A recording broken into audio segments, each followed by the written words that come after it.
बिस्मिल्लाहिर्रहमानिर्रहीम। अस्सलाम वालेकुम। आज मैं बनाऊंगी बिल्कुल इजी तरीके से और झटपट बनने वाली टमाटर की चटनी।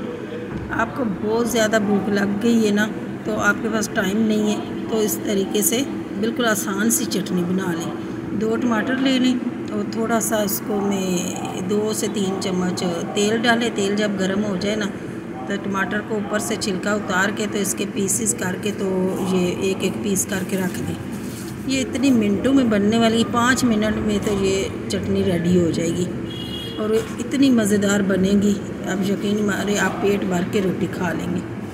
इस तरीके से सारे टमाटर को मैंने रख लिया।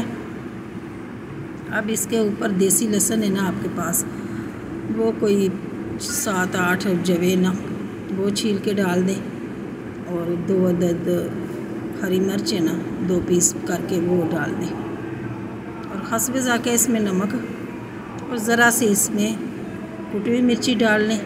अगर नहीं है तो लाल मिर्च पाउडर डाल लें, और वो भी थोड़ा सा, क्योंकि ये जो हरी मिर्च हमने डाली है ना, ये भी बहुत तीखी है, तो ज़्यादा आप डालेंगे ना तो फिर बहुत ज़्यादा तीखी चटनी बन जाएगी। इसको आप ढक्कन ढक दें और 2-3 मिनट के लिए, ये देखें जी मैंने ढका हुआ था और आंच बिल्कुल हल्की की हुई थी, और इसी डोई की मदद से हम ये टमाटर और ये जो लहसुन है ना, इसको मैश कर लेंगे, अच्छे तरीके से मैश कर लेंगे।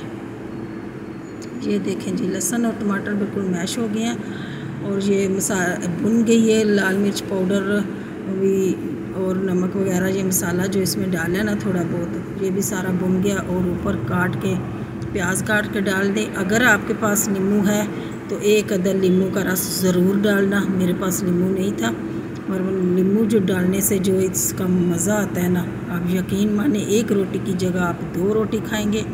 इतनी जल्दी बनने वाली ये चटनी, झटपट बनने वाली चटनी, दुआओं में याद रखना। अल्लाह हाफिज़।